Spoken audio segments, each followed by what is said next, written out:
Ayat ya, Nah, gitu. chat. Wheel of Name. Oke. Bismillahirrahmanirrahim. Assalamualaikum warahmatullahi wabarakatuh. Waalaikumsalam Oke. warahmatullahi wabarakatuh. Ini adalah weekly kedua kita ya, teman-teman. Terima kasih buat teman-teman yang mau sharing. Kita masih utuh berempat. Mungkin kita langsung aja ya. Yang pertama aku coba buka di anggota ya. Yang pertama dari bawah mungkin ya, karena kemarin kan dari atas dari Kang Diki, sekarang mulai dari Kang Rais aja. Kang Rais. Oke.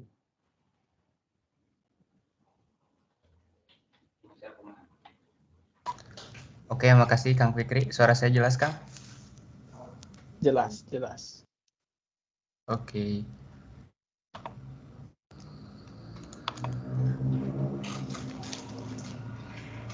Gimana buat screens-nya udah tampil? Ada. Tokopedia. Hah? Ngeblur? Iya kan. Di Ya, punyaku juga ngeblur sih. Oh. Sebentar, Kang.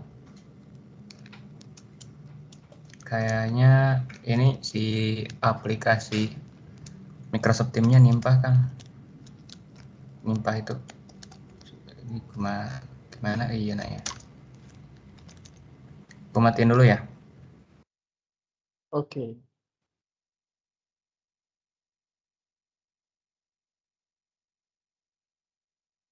Di rolling aja dulu, Kang. Ini ada pengaturan yang kayaknya harus dimatiin buat Microsoft Teams-nya. Oke, Jadi siap. mesti itu. Berarti diriku coba maju dulu ke Mutakin berarti kalau dari urutan partisipan. Silakan kamu Mutakin. Siap. Sebenarnya aku kurang persiapan sih sebenarnya. Saya usahakan dulu deh. Oke, sama sih. Aku juga.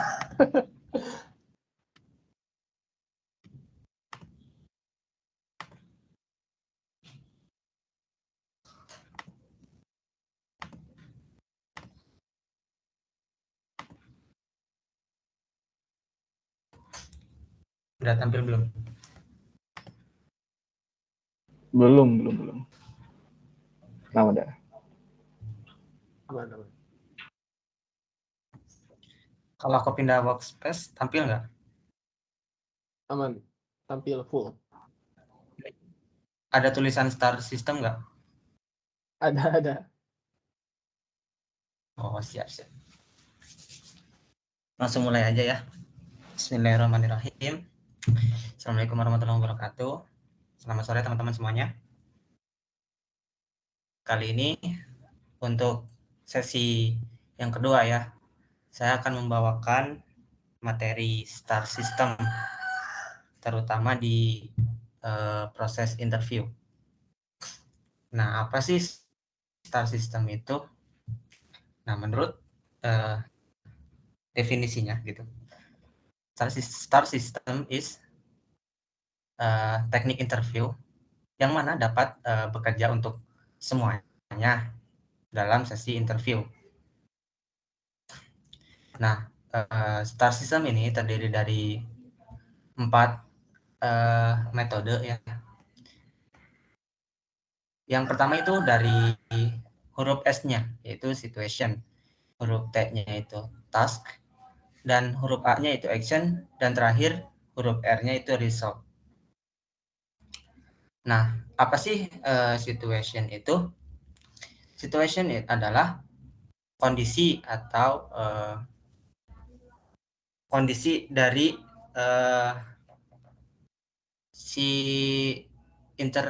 yang diinterview. Terus task itu yang dilakukan atau tanggung jawab dari seseorang itu. Kemudian action adalah aksi yang dilakukan oleh orang itu. Kemudian result adalah hasil akhir dari semua rangkaian sebelumnya.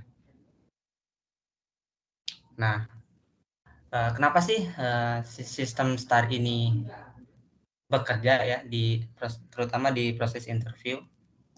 Nah, yang pertama, STAR system ini tuh memberitahu atau menceritakan sebuah cerita ya dari pengalaman si kandidat. Yang kedua, mengorganisasikan pikiran atau tanggapan dan juga jawabannya. Kemudian yang terakhir, menggambarkan gambaran kepada si interviewer. STAR menolong atau membantu menceritakan cerita atau story kamu dengan cara yang terorganisasi. Nah, langsung aja.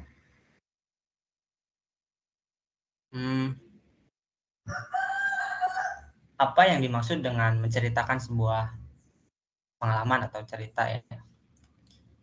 Yang tercakup dari menceritakan tell story adalah skill-nya, terus behavior, dan expertise.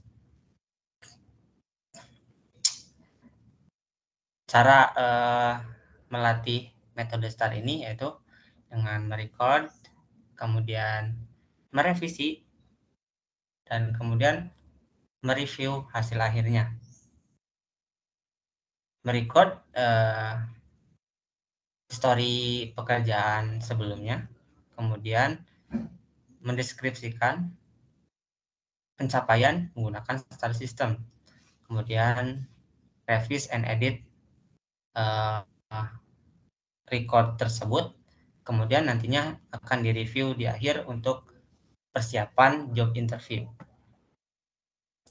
Nah, di sini ada salah satu contoh dari penerapan STAR system ini. Contohnya, misalkan ketika di proses interview kita ditanya dengan pertanyaan seperti berikut, jika diberikan proyek secara mendadak, apa yang akan kamu lakukan? Contohnya seperti itu. Nah, kita lihat dari proses pertama atau tahap pertama yaitu kita lakukan tahap situation. Jelaskan situasi yang dialami. Contohnya di sini, jika diberikan tugas mendadak, saya akan menyusun target dalam bentuk to-do list agar bisa memprioritaskan pekerjaan yang penting dulu. Pada pengalaman sebelumnya, saya pernah diminta untuk meneruskan proyek teman kerja yang sedang cuti sakit mendadak. Kemudian, langkah selanjutnya setelah mendefinisikan situasinya, kita jelaskan tentang task atau tugas dalam situasi tersebut. Contoh di sini, karena saya berada pada tim yang sama, saya menjadi PIC sementara untuk memimpin keseluruhan proyek. Kemudian setelah menjelaskan tugasnya, selanjutnya dijelaskan tentang apa yang kamu perbuat. Di sini contohnya, walau tidak terlalu familiar dengan proyek tersebut, saya berusaha di sini ditekankan untuk mempelajarinya dan mencoba menyusun target harian agar dapat menyelesaikan proyek sebelum deadline.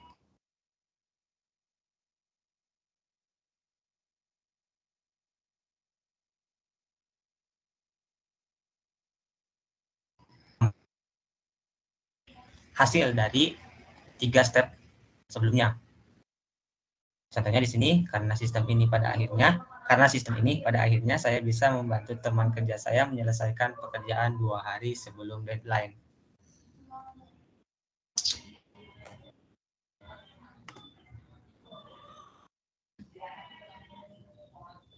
Contoh yang lebih simpelnya lagi, di sini ada sebuah kasus ya. Misalkan jika terdapat konflik di antara teman kerjamu, apa yang akan kamu lakukan? Untuk tahap situation, di sini contohnya, ketika ada konflik atau masalah pada tim, saya akan berinisiatif untuk maju menjadi penengah dan mencari akar permasalahan. Pada perusahaan sebelumnya, 2 teman kerja saya pernah berdebat tentang pembagian pekerjaan di suatu proyek besar. Nah, kemudian bagian task, sebagai teman dekat, saya mencoba untuk menenangkan kedua pihak dan mencoba mencari tahu penyebab utama masalah tersebut. Kemudian aksi yang dilakukan. Setelah mengetahui akar permasalahannya, saya mencoba untuk mengatur sebuah pertemuan dengan ketua proyek dan mengatur ulang pembagian kerja pada proyek tersebut. Kemudian hasil yang dicapai adalah kedua teman kerja saya merasa puas dengan pembagian kerja yang baru karena lebih cocok dengan skill dan latar belakang yang mereka miliki. Kembali lagi ke slide-nya. Di sini ada slide yang berbeda.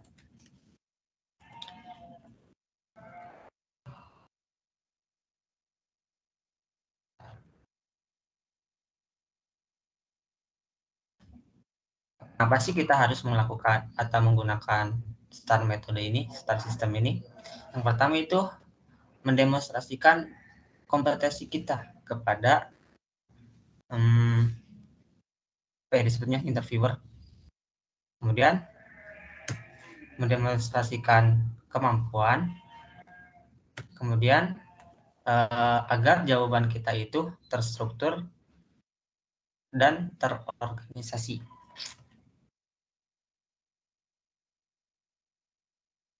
Contoh simpelnya seperti berikut.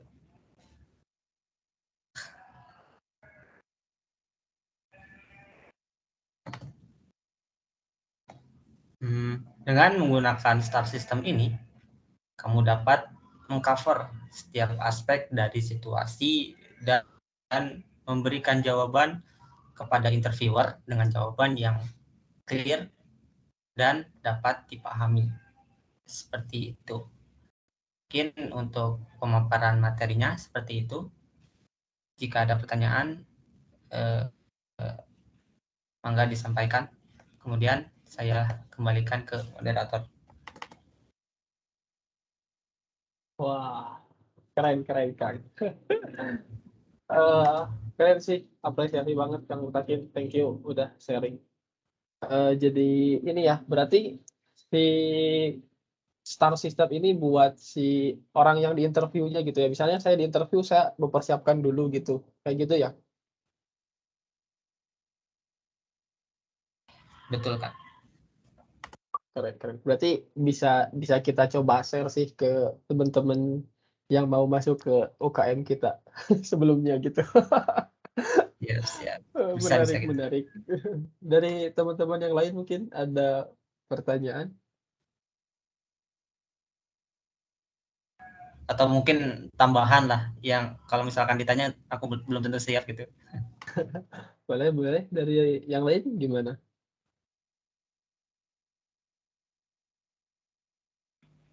Cukup sih. Paling selain untuk interview juga buat kita simpan sebagai summary untuk di CV itu juga bisa banget tuh STAR system. Nah, betul sekali. Contohnya di experience. Iya, menarik. Ada lagi dari Kak Rais mungkin? Cukup kan bagi saya. Oke, siap. Next berarti mau Kak Rais dulu. Tadi udah fix apa belum?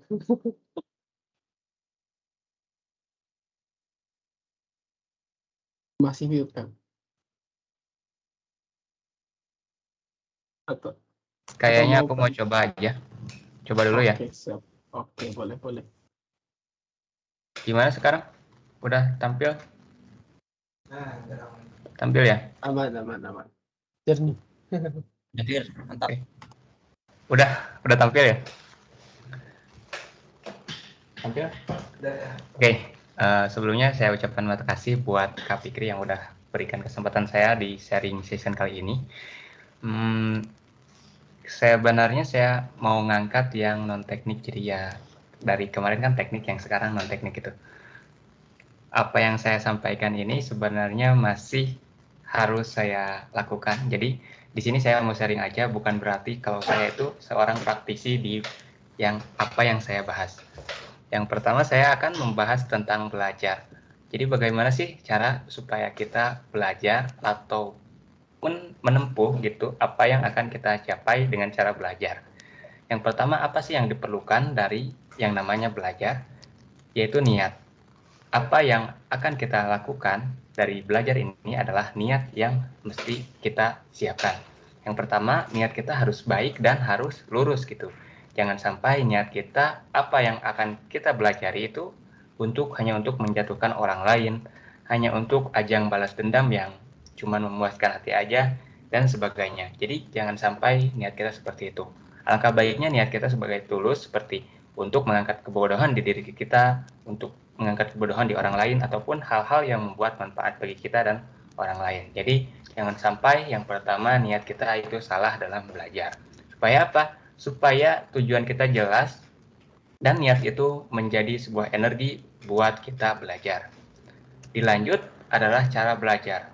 Dan setelah niat kita sudah tahu apa nih, kita belajar untuk apa nih.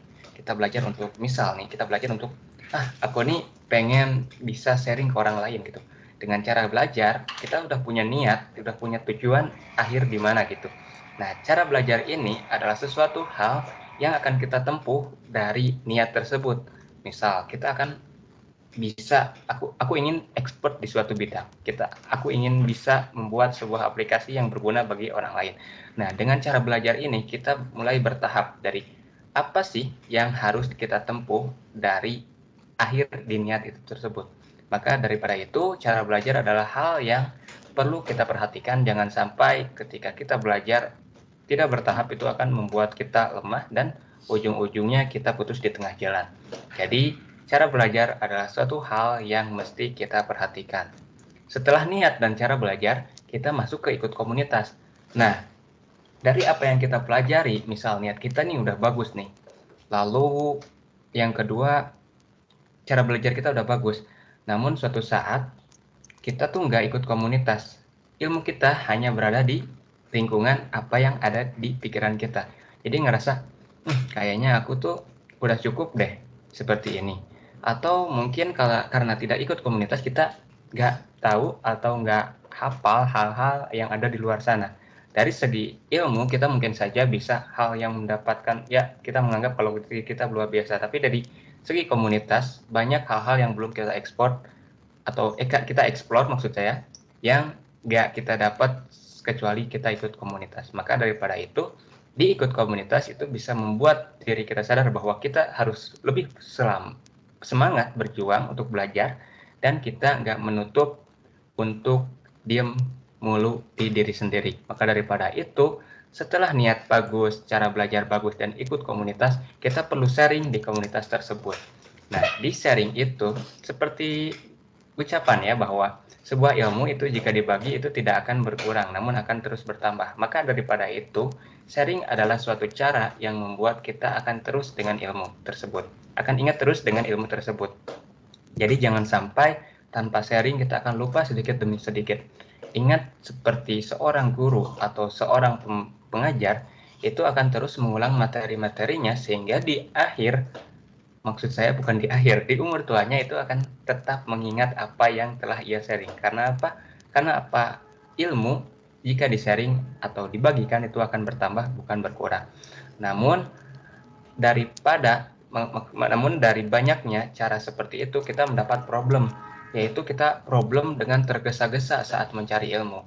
Nah, dengan pengen cara yang instan, pengen apapun itu, pokoknya aku harus bisa dapat ini secara cepat, secara instan. Namun sayang, apa yang tergesa-gesa kita dapat, kita juga dapat, namun hilangnya secara instan. Sesuatu yang didapat secara instan akan hilang secara instan. Maka jangan sampai kita tergesa-gesa dalam mencari itu. Dan di problem tergesa-gesa ini banyak, ya mungkin terkenal Gen Z, orang yang pengen instan. Jadi jangan sampai kita cari dengan cara instan. Lebih baik bertahap dengan cara yang tadi, dengan cara bertahap, cara belajar yang bagus. Jangan sampai tergesa-gesa hanya untuk mendapat hal yang begitu banyak secara cepat. Nah, dilanjut yaitu adanya putus asa. Ya misal aku tuh udah belajar tapi nggak bisa gitu. Jadi jangan sampailah kita putus asa dari dalam belajar gitu. Karena apa? Karena ketika kita putus asa dalam belajar ya kita kalah di sana. Nah, walaupun kita susah atau sulit dalam melaksanakan pembelajaran atau dalam belajar, itu setidaknya walaupun kita tidak dapat semuanya, kita dapat sebagian. Jadi jangan pernah berputus asa dan terus semangat. Dilanjut, kita juga mendapat problem, yaitu problemnya merasa cukup.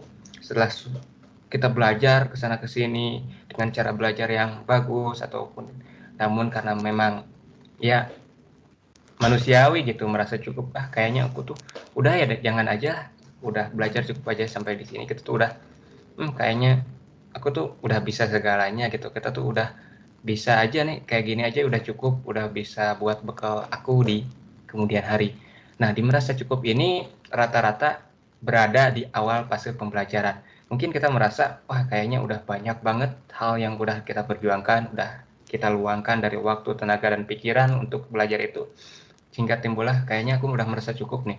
Tapi ternyata merasa cukup ini adalah suatu hal yang berada di satu fase pembelajaran. Atau mungkin dari ada psikolog, 2 orang psikolog di luar negeri, yaitu itu meneliti namanya Dunning dan Kruger. Mereka tuh meneliti sehingga penelitian itu dinamakan The Dunning-Kruger Effect, yaitu adalah sindrom di mana orang yang tidak memiliki kemampuan salah menilai dirinya dan menganggap dirinya berkemampuan lebih daripada orang di sekitarnya sehingga merasa I know everything. Nah, si Dunning-Kruger ini adalah 2 orang ini, dulu itu mereka itu meneliti tentang kebiasaan ini. Nah, ternyata di tahun kemudian bahwa penelitian ini dinobelkan atau didapatkan sebagai Nobel IG, yaitu penelitian yang tadinya ditertawakan namun akhirnya membuat orang lain berpikir, sehingga penelitian ini mendapat IG Nobel. Nah, ini unik ya, tadinya ditertawakan jadi hal yang membuat orang berpikir. Nah, ternyata di dalam Dunning-Kruger Effect itu terdapat 3 fase. Maaf, maksud saya ada fase-fase. Yang pertama di fase I know everything, sehingga ketika kadar percaya diri kita tinggi, namun knowledge atau pengetahuan kita rendah, itu akan membuat kita kayaknya aku udah bisa nih, percaya diri tuh tinggi, tapi ya ilmunya nol kayak gitu, nol kecil kayak gitu. Jadi seperti kayak kita kalau kita masuk ke suatu perguruan bela diri, itu akan pasti pertama kali ikut atau pas pulang dari pembelajaran itu, aku tuh merasa aku kayaknya udah jago deh main bela diri, sehingga aku bisa nantang siapa buat kita kelahi gitu. Nah, daripada itu dilanjut setelah confidence tinggi, namun ketika knowledge atau ya pengetahuan kita terus bertambah, itu akan mengurangi confidence atau merasa kayaknya ilmuku tuh udah tambah namun aku kurang merasa bisa gitu tentang ini, jadi kurang percaya diri dengan ilmunya karena memang semakin terus bertambah ilmu, tekan terus sampai ke fase yang bawah ini dan merasa aku kayaknya nggak percaya diri untuk nyampein ini gitu, karena memang sebuah ilmu itu luas dan sehingga terus bertambahnya ilmu, confidence-nya dia mulai naik dan dia tuh merasa kalau saya tuh udah mumpuni tapi saya hanya cukup di bidang saya saja. Jadi jangan sampai seperti di fase pertama, yaitu tentang I know everything. Mungkin kayaknya itu dari saya gitu. Itu aja dari saya. Oke, saya kembalikan ke moderator tentang pembahasan saya tadi. Mantap, keren kan. Self reminder banget dari misalnya tadi belajar gitu, jangan sampai kita belajar buat dendam atau buat nunjukin ke orang lain kayak gitu. Oke, mungkin dari teman-teman yang lain ada yang mau ditanyakan? Ya, ini makjul banget ya. Ini tamparan keras banget karena pasti semua orang tuh kita tuh pasti nggak pernah ngerasa I know everything gitu kayak kita. Tapi pas Ya, benar. kita masuk organisasi terus kita ketemu orang-orang yang berbeda dari kita sebelumnya, ternyata wah saya ini kecil gitu. Itu sih memang benar-benar terasa gitu, menusuk. ketampar gitu. Setuju. Ini bukan buat orang lain sebenarnya, ini materi yang baru saya sampaikan itu sharingnya tentang diri sendiri saya. Jadi sebenarnya buat nyindir saya juga gitu. Nggak buat nyindir orang lain. Sebenarnya buat saya itu. Iya, karena pasti semua orang pernah seperti itu gitu ya. Pasti sih. Gitu. Setuju. Kayak tadi yang tergesa-gesa juga kan kadang bikin kerjaan nggak benar gitu. Atau hasil belajar itu kurang maksimal kayak gitu. Oke. Mungkin ada lagi pertanyaan mungkin dari kamu Takin? Boleh nanya sedikit. Mau ini aja sih. Kan tadi ada fase di mana kita tidak merasa cukup atau masih kurang cukup ilmu yang sudah kita pelajari. Nah, batasannya tuh gimana sih agar kita tuh tidak merasa nggak cukup terus kalau misalkan kita lagi belajar. Nah, kita kan punya goals ya. Kalau misalkan kita merasa nggak cukup terus, kapan kita mencapai goals kita atau tujuan kita gitu. Gimana sih caranya gitu mengatasi hal tersebut? Makasih. Oke, makasih buat Kak Mutakin gitu. Jadi sebenarnya kan kita udah punya goals gitu, kita punya tujuan apa yang kita lakukan. Nah, dari apa yang kita pelajari itu, kita misal udah sampai ke goals. Namun kita juga perlu menyadari bahwa memang misal dari kita itu ada dunia teknologi. Nah, kalau misal kita sudah sampai goals itu, sedangkan dunia teknologi itu kan cepat berkembang gitu, cepat mudah ada update-nya. Nah, daripada ya kok saya jadi sering ngobrol daripada itu, maaf. Jadi karena itu kita harus terus belajar, jangan sampai kita nggak update tentang hal teknologi. Walaupun memang goals kita udah sampai, misal kita masuk ke dunia startup gitu. Jadi ketika kita juga paham lah bahwa teknologi itu berkembang pesat gitu. Jadi kita mesti belajar terus tentang itu. Jadi jangan sampai menutup diri, aku udah punya goals nih, udah dapet. Jadi walaupun ada teknologi baru, kayaknya enggak deh, aku udah cukup di sini gitu. Oke, apakah jawaban saya membantu, Kang Mutakin? Mantap. Kalau misalkan sebelum goals itu tercapai gitu ya, kita harus tetap belajar gitu ya, harus tetap berusaha belajar gitu. Ya, betul. Nah, siap, terima kasih. Makasih Kang Mut.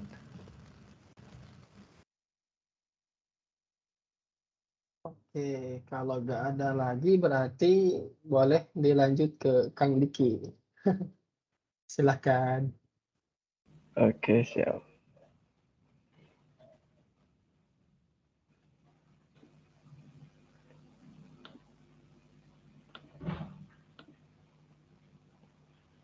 Kalau sudah muncul? Udah. Mantap, ada. Oke. Sebenarnya aku mau ucapin terima kasih banget buat Saya Kang Fikri dan teman-teman semuanya nih yang udah ngundang aku nih. Bukan ngundang ya, kayak nge-share link gitu untuk sharing bareng. Gitu. Nah, untuk sesi weekly sharing yang kedua ini, ya setelah yang pertama itu aku bahas technical, kali ini aku mau bahas yang non-technicalnya, yaitu fear of missing out gitu. Atau biasa disebut dengan rasa takut akan ketertinggalan suatu hal dari orang lain gitu, atau takut ketinggalan zaman. Gitu. Oke, sebenarnya apa tuh FOMO atau fear of missing out gitu. Jadi itu akronim dari FOMO ya, yaitu fear of missing out, di mana itu merupakan fenomena kita itu merasa ingin selalu mengikuti dengan apa yang orang lain lakukan melalui sosial media gitu. Contohnya kalau misalkan dulu ya yang viral itu tentang Gozali gitu yang NFT, di mana dia tuh di NFT itu mengupload foto-foto selfie-nya itu yang diambil setiap hari selama bertahun-tahun, lalu diupload ke platform seperti OpenSea gitu. Dan hasilnya dia bisa meraup banyak keuntungan gitu ya, miliaran gitu, atau jumlahnya entah berapa. Dan karena hal itu jadi viral dan orang-orang tuh pengen ikut-ikutan gitu. Contohnya di sini ada meme ya dari yang saya ambil dari Digicomic, di mana waktu tuh Ghazali itu sedang trending-trendingnya tuh karena foto selfie-nya yang laku miliaran di platform OpenSea gitu. Dan ketika viral otomatis orang pada tahu, dan orang-orang yang sebelumnya nggak tahu platform itu jadi tahu, dan di orang-orang itu jadi pengen, wah aku tuh pengen kayak Ghazali gitu, aku tuh pengen cuma upload foto doang tapi pengen jadi uang gitu. Akhirnya orang tersebut jadi ikut-ikutan ya, bikin akun terus upload foto-fotonya, bahkan foto-foto itu jadi random kayak foto KTP lah, foto apa, foto makanan dan sebagainya, itu jadi spam di platform tersebut, dan yang mana itu bukan yang kita inginkan. Dan pada akhirnya kita udah ikut-ikutan seperti Ghazali upload foto dan lain sebagainya. Ternyata nggak sesuai ekspektasi kita. Gitu. Jadi ternyata fear of missing out atau FOMO itu benar-benar nggak baik gitu. Karena kita nggak boleh hanya sebatas ikut-ikutan, tapi kita juga harus tahu sih maknanya kenapa kita harus ikutan tuh. Jadi nggak cuma sebatas ikut-ikutan saja. Nah, apakah itu buruk? Ya, menurut Kathy Sullivan Wind yang merupakan seorang PhD dan licensed psychologist dan juga founder of the new startup, ya, itu juga berbicara bahwasanya fokus kita tuh akan terfokus pada orang lain daripada fokus pada diri kita sendiri gitu. Itu benar banget, karena ketika kita buka sosial media, orang upload foto di tempat yang lagi up to date tuh, di tempat yang baru banget dan lagi viral. Terus tiba-tiba tuh kita, aduh, ini orang kok udah di sini aja nih, aku juga pengen dong gitu kan. Terus ada lagi nih yang lagi tren biasanya TikTok Dance Challenge gitu. Orang-orang pada ada bikin dance challenge terus kita ikutan gitu. Harusnya kita sebagai seorang user ya atau penikmat itu, kita ketika kita melihat sesuatu yang baru, kita boleh aja kita tahu itu nggak apa-apa, tapi kita nggak semuanya harus mencoba gitu. Nah, dampak dari FOMO atau fear of missing out itu ada banyak sekali ya. Yang pertama, kita jadi nggak percaya diri. Kenapa? Karena biasanya gini, ketika kita sebagai user dan kita melihat orang lain yang udah kemana-mana dan udah pencapaiannya udah beda-beda, terus kita merasa, oh dia tuh udah ke sana, dia udah jalan-jalan ke sini, dia udah pencapaiannya udah banyak, gitu. Dan aku ternyata masih gini-gini aja. Gitu.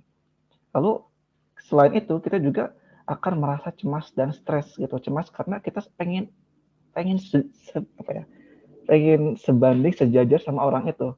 Pada kenyataannya kita kalau ngejar orang, kita pasti bakal capek, dan itu akan cemas, gitu. Stres gitu, karena nggak bisa ngejar orang itu.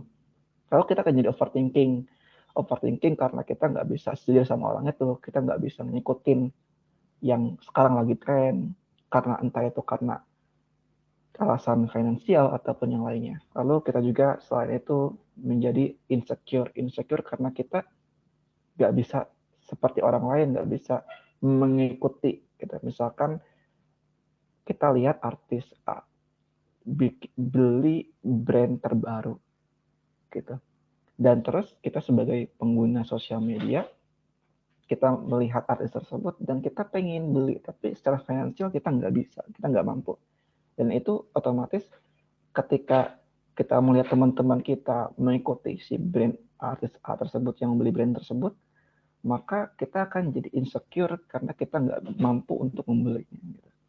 Jadi itulah mengapa FOMO atau fear of missing out, rasa takut terhadap ketertinggalan sesuatu yang lagi trending, yang lagi viral, itu sangat berdampak buruk bagi diri kita sendiri.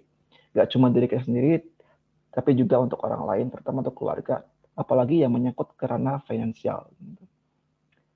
Nah, dan menurut survei yang dilakukan oleh Australian Psychological Society, prevalensi FOMO atau fear of missing out itu lebih tinggi pada usia remaja, itu sekitar 50%. Sedangkan pada kelompok dewasa itu sekitar 25%. Jadi perbandingannya tuh setengahnya gitu. Remaja 50% dan dewasa 25%. Meskipun lebih dominan ya, lebih tinggi kemungkinannya pada usia remaja, nggak menutup kemungkinan orang-orang dewasa yang usianya udah 30 dan udah matang tuh juga bisa saja terdoktrin FOMO gitu ya, untuk ikut-ikutan, untuk mengikuti supaya nggak ketinggalan zaman. Gitu. Tapi ada juga orang yang menyebutkan bahwa ada dampak positif dari FOMO atau fear of missing out. Menurut Kelly Ziegler, yang merupakan salah satu dari 1.500 orang Certified Applied Positive Psychology Practitioner di dunia, menyebutkan bahwasanya dia tuh melihat FOMO bisa memotivasi orang lain untuk keluar dari zona nyamannya. Gitu. Menurut saya ini memang benar, karena ketika contohnya kita di dunia teknologi, contohnya saya pribadi yang sudah nyaman dengan teknologi seperti halnya back-end development, terus muncul lagi yang trending itu adalah dunia data science, machine learning, dan lain sebagainya. Nah, kita sebagai seorang pengguna teknologi, mungkin ketika ada sesuatu hal yang baru dan orang lain sudah banyak yang pakai, kita melihat ada peluang besar gitu dengan menggunakan teknologi tersebut. Contohnya pada waktu sekarang tuh sexiest job ya, job terseksi yang lagi hot-hotnya itu seperti data science, machine learning gitu. Itu otomatis kita jadi terpancing gitu untuk keluar dari zona nyaman untuk belajar yang baru gitu. Saya misalkan dari belajar front end udah lama nih, udah bertahun-tahun gitu, dan merasa aku kayaknya harus coba ini gitu. Dan ternyata setelah dicoba berhasil karena setelah melihat orang lain tuh ternyata sukses untuk pada posisi itu, kita jadi ikutan, dan ternyata setelah melalui banyak sekali proses jatuh bangun belajar dengan durasi yang lama, ternyata kita bisa achieve posisi tersebut, dan itu merupakan salah satu bentuk positif dari FOMO atau fear of missing out. Nah, mungkin ini yang terakhir karena nggak banyak yang akan aku bahas, tips untuk mengatasi FOMO gitu ya. Pertama itu ubah mindset kita, karena gini, kita harusnya ketika kita melihat orang lain mengikuti ketika ada tren yang terbaru gitu, kita jangan insecure, kita harusnya kita melihat bahwasanya apa yang kita lihat itu yang dilakukan orang lain nggak sepenuhnya itu buat orang lain bahagia. Jadi kita nggak perlu ikutan gitu. Dan lalu ketika kita melihat orang lain melakukan hal itu yang lagi tren sekarang ini, kita cukup kita cukup tahu aja gitu, dan kita nggak perlu semuanya dicoba. Up to date boleh, tapi kita nggak bisa semuanya kita coba gitu. Lalu yang kedua adalah tips untuk mengurangi FOMO ini ya, mengatasi rasa takut akan tertinggal sesuatu gitu ya dari orang lain, yaitu untuk penggunaan sosial media. Ini menurutku salah satu kunci yang ajaib, karena semakin kita sering menggunakan sosial media, semakin sering kita akan melihat orang-orang posting berbagai jenis ya, karena kita tahu orang-orang itu kita tahu yang trending itu yang viral ya dari sosial media, dari mana lagi gitu kan. Ya otomatis untuk kita mengatasi FOMO ini ya kurangnya sosial media. Yang awalnya kita bisa 10 jam kita habiskan sosial media, kita kurangi 1 jam. Kita kurangi lagi. Meskipun memang itu nggak semudah yang kita ucapkan. Lalu yang ketiga adalah untuk mengatasinya kita harus bersyukur. Bersyukur kita ada di posisi sekarang ini. Karena kalau misalnya kita selalu melihat ke atas, ya kita akan merasa nggak akan cukup. Kita nggak akan bisa bersyukur. Kita harus coba lihat ke bawah. Ada orang lain yang pengen ada di posisi kita saat ini. Jadi dengan bersyukur kita bisa mengatasi rasa takut atau FOMO. Gitu. Lalu yang keempat tuh bersikap bodo amat gitu. Bersikap bodo amat tuh perlu, meskipun nggak selalu kita nggak harus selalu bodo amat. Ketika orang lain mencoba ya memamerkan atau memposting sesuatu yang lagi tren, ya kita boleh tahu aja gitu. Kita cuma sebatas tahu aja itu nggak apa-apa. Tapi kita harus bodo amat. Kita bodo amat sama pikiran orang. Kalau misalnya kita nggak ngikutin tren tersebut, ya bodo amat gitu. Kenapa harus dipikirin gitu? Toh ini cuma yang trending toh juga akan hilang secepat itu gitu. Jadi kita harus bersikap bodo amat, meskipun ya mungkin ada omongan dari orang lain, kenapa sih kamu nggak pakai itu, kamu tuh katrok lah, kamu ketinggalan zaman gitu ya. Ya bodo amat itu, karena nggak semua yang trending dan viral tuh nggak harus kita ikuti semuanya. yang terakhir adalah enjoy your life. Kita harus menikmati diri kita sendiri, karena kalau kita terus-terusan ikut ya, terus-terusan kita terbawa arus untuk mengikuti orang lain, untuk mengejar orang lain, itu akan capek ya, akan capek sendiri, baik itu secara fisik ataupun mentality, atau itu akan bikin kita capek dan itu akan bikin kita stres, secara mental kita nggak sehat, dan pada akhirnya kita butuh psikiater gitu ya. Ya mungkin itu sih dari aku. Untuk speaker sharing kali ini aku cukup sekian. Kalau misalkan ada yang mau tanya atau mau namain, monggo.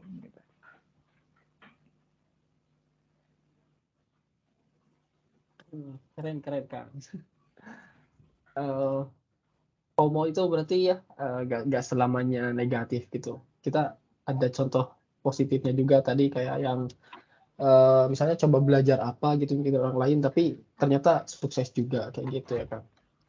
Iya betul. Tapi memang nggak menutup mata ya, kalau FOMO itu hal yang bisa berdampak buruknya tuh lebih tinggi gitu.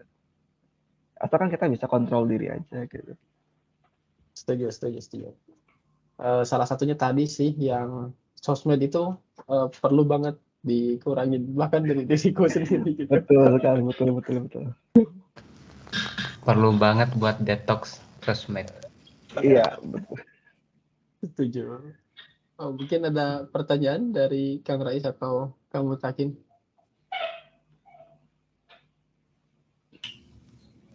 Udah sangat cukup sih, udah jelas. Banget. Oke, thank you. Aku kembali ke moderator aja. Oke. Berarti kalau disimpulkan gitu ya, kan dari tadi di FOMO itu kan nggak selamanya ikut-ikutan gitu ya. Misalnya ada orang belajar apa, kita bisa menahan diri lah harusnya gitu. Tadi dari materi Kang Rais itu kan kayak explore gitu, belajar ke sana kemari. Jadi kesimpulannya mungkin kita bisa belajar ke sana kemari, tapi tetap difilter gitu ya, mana yang sekiranya perlu dipelajari atau enggak kayak gitu. Kalau digabungin dari dua materi Kang Rais sama Kang Diki tadi sih. Ya betul, emang relate sih ya, gitu. Masih relate. Oke, kalau gitu berarti sekarang bagian diriku ya. Nah, lucunya saya selalu berbeda dengan kalian. Kemarin saya teori ya sendirian ya. Sekarang saya teknikal sendirian lagi gitu. Sekarang aku coba izin share screen. Oke, udah muncul? Udah.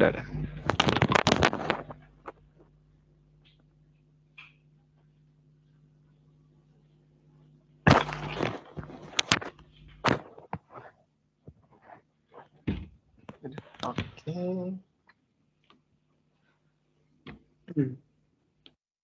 Oke, selamat sore teman-teman.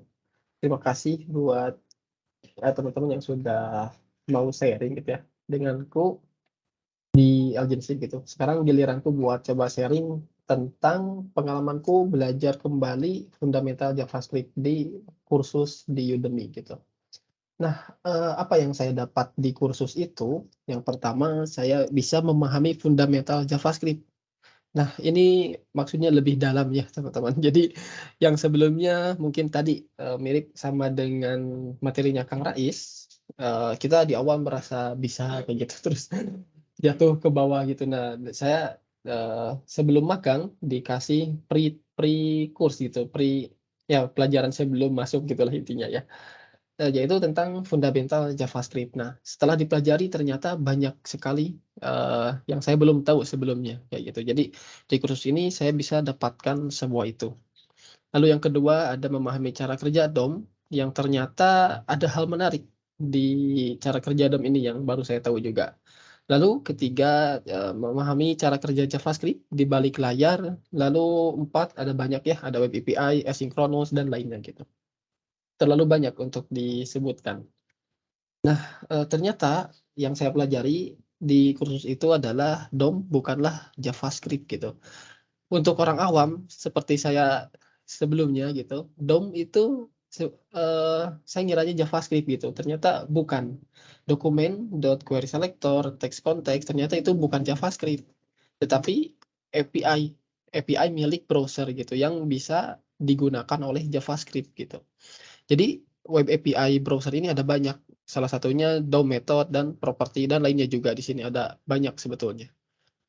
Lalu yang kedua ada 3 perbedaan cara menulis function di JavaScript. Nah, selain perbedaan cara menulis di sini ada, behavior-nya yang ternyata saya juga baru tahu ya. Di sini pertama ada function declaration yang umum ya, di sini bisa teman-teman lihat. Lalu kedua ada function expression. Nah, untuk function expression ini, si fungsi ini dimasukkan menjadi sebuah variabel. Jadi variabel ini value-nya adalah fungsi gitu. Makanya di sini dinamakan function expression ya. Jadi fungsi ini dijadikan nilai variabel tidak dapat digunakan sebelum dideklarasikan. Nah, ini juga behavior-nya. Kalau function declaration, ini misalnya teman-teman, di atas manggil hitung umur gitu. Nah, itu bisa dipanggil ya. Walaupun nanti isinya undefined gitu, error atau semacamnya gitu, tapi tidak menyebabkan error yang parah gitu.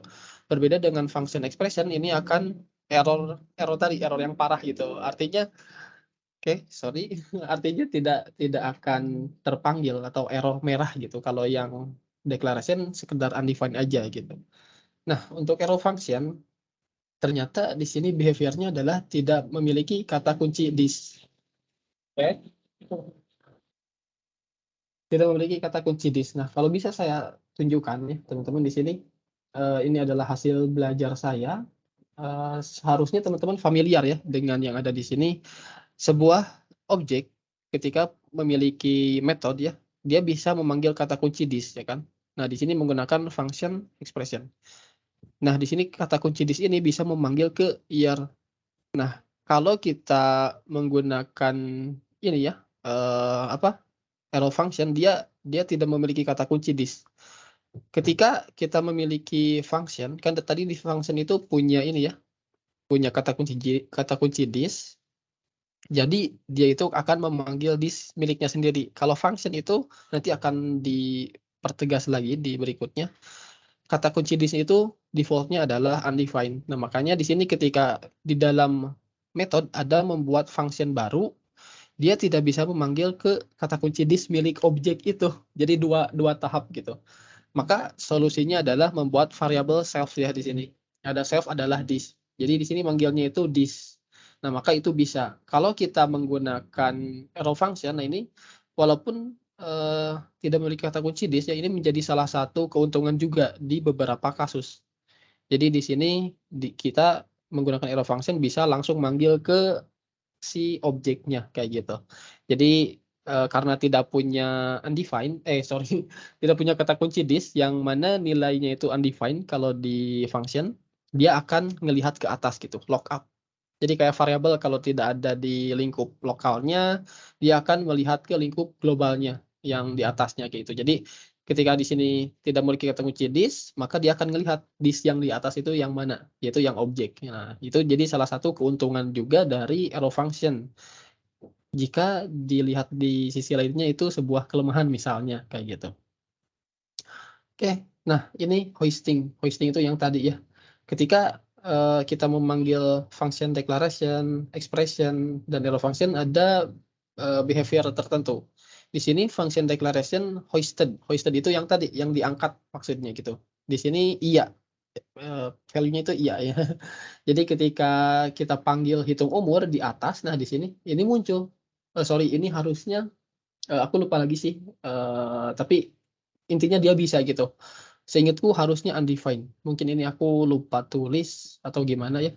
Nanti aku coba koreksi di video mungkin atau nanti di deskripsi ya.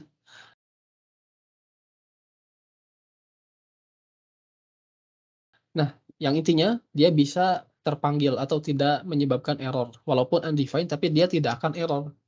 Berbeda dengan expression-nya. Kalau expression di sini akan error. Karena konsep variabel ya teman-teman harus dibuat dulu lalu dipanggil kan. Nah, untuk expression ini sebetulnya kan tadi dia adalah sebuah variabel gitu. Variabel yang isinya adalah sebuah function. Jadi dia nggak bisa dipanggil sebelum dideklarasikan kayak gitu. Nah, untuk let dan cost ini tidak hoisted. Jadi ketika dia dipanggil di atas dia nggak bisa. Makanya di sini const ya, di sini const, maka ketika dipanggil di atas itu nggak bisa. Kalau expression tadi, nah ini kan expression, tapi yang di bawah di sini ada arrow function. Nah ini juga sama dengan tadi yang expression, sorry. Nah untuk expression di sini dan arrow ada spesial ya di sini, ini tergantung. Nah tergantung ini kenapa? Kalau misalnya kita disimpannya itu ke variable const atau let, maka dia tidak hoisted. Kecuali kita menyimpannya ke var. Nah makanya var itu sekarang kalau teman-teman perhatikan kan udah mulai jarang gitu atau ditinggalkan gitu. Nah ini karena, salah satunya karena ini gitu. Jadi bisa jadi ke depannya ada kesalahan atau bagaimana gitu. Karena kan sebaiknya membuat variabel atau function itu lebih baik dideklarasikan dulu baru digunakan gitu. Nah ini salah satu, eee, perlu diperhatikan gitu di JavaScript. Oke, selanjutnya yang saya pelajari juga di kursus tersebut adalah performance, tentang performa yang salah satunya itu event delegation ya.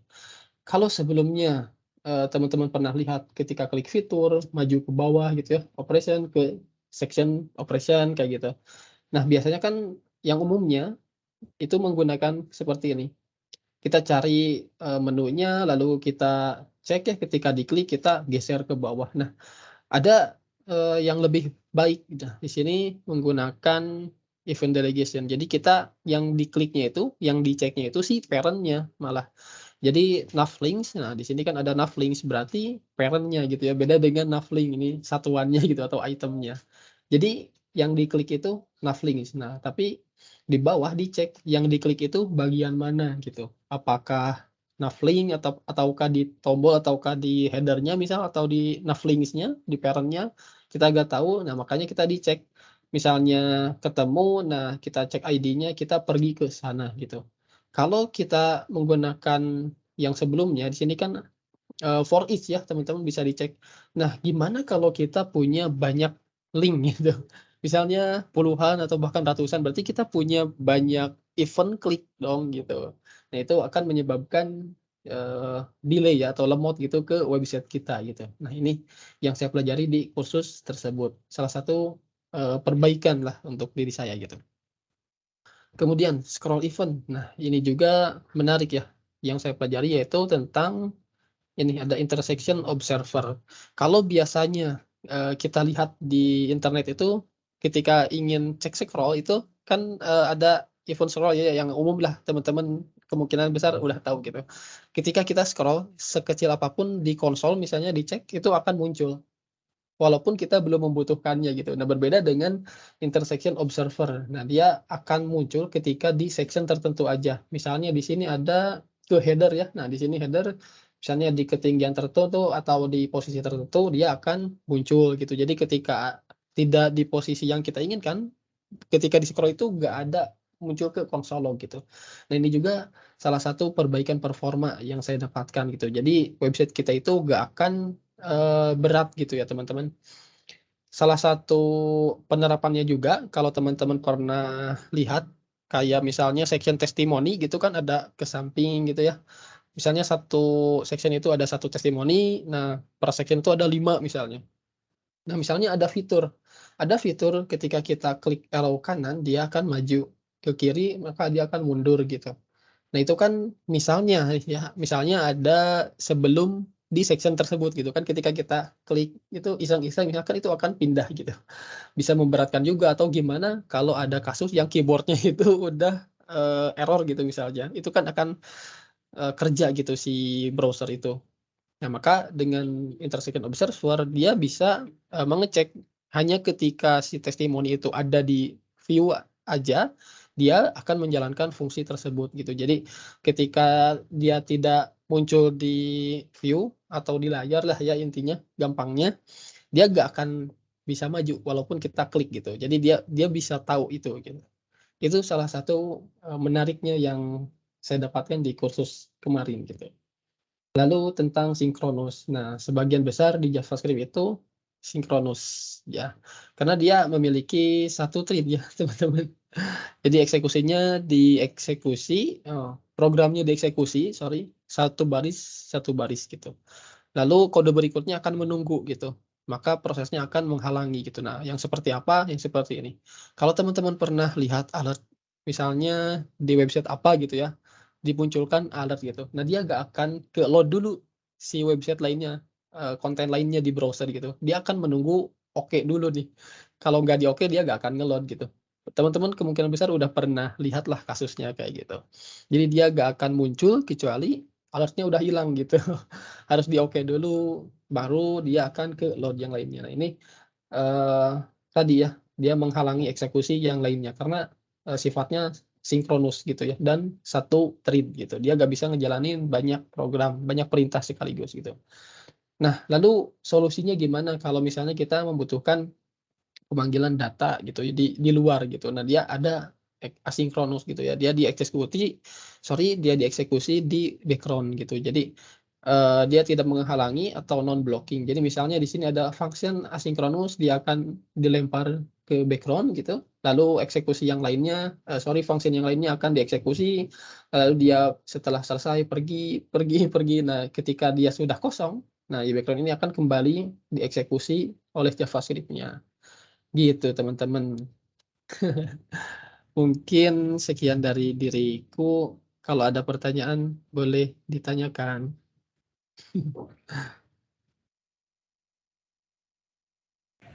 Mantap, keren banget nih, keren. Duh, sayangnya aku di JavaScript cetek banget. Sama sorry juga kalau penyampaianku terlalu kurang. Tapi enak sih teman-teman. Penjelasannya. Udah lama nggak itu mainan JavaScript. Tapi aku juga nggak pernah ngerasa ini ya, waktu kayak yang sinkronus gitu. Jadi kalau suatu proses belum selesai, itu ya nggak dilanjut ke bawah. Itu kayaknya sering deh Kang Mut ya di Android pas ada alert, kalau nggak di close itu si proses nggak akan jalan. Benar nggak kayak gitu? Jadi si sinkronus kayaknya. Jadi proses sinkronus itu sangat penting banget kalau di program. Ya. Berarti sama ya di Android juga ada behavior yang dia itu blocking gitu ya. Harus di close dulu misalnya, atau harus apa dulu baru ngeload yang lainnya gitu ya. Secara default sih kayaknya sinkronus ya kalau di Android. Oh, di Python juga ada. Menarik. Oke, ada lagi kah pertanyaan?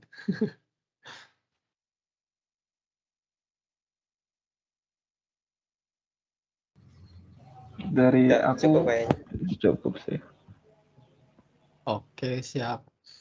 Oke, kalau udah gak ada lagi berarti kita mau random moderator kah? Boleh. Ada moderator buat pekan depan.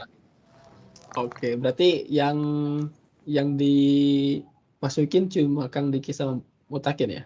Karena aku sama Kang Ais sudah. Pakai apa tuh Kang? Siap. Ada tuh di grup. Oh, saya Wheel of lagi nggak Name. buka WA nih.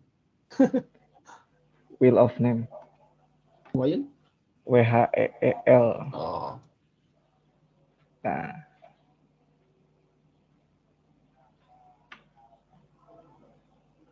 Berarti Mutakin sama Kang Diki. Shuffle.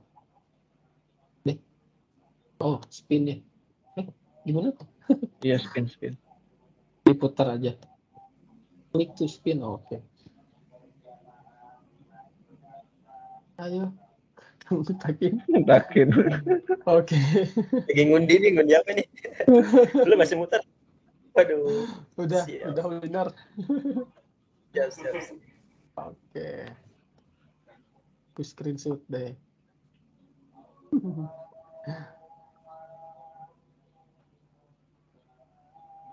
Oke, berarti kalau nggak ada lagi kongres buat Kang Mutakin, di next week kita dimoderatori oleh Kang Mutakin. Oke, kalau nggak ada lagi, aku tutup mungkin ya. Sama mohon maaf kalau tadi pembawaan ya kurang gitu. Oke, wassalamualaikum warahmatullahi wabarakatuh. Thank you semuanya. Waalaikumsalam. Thank you.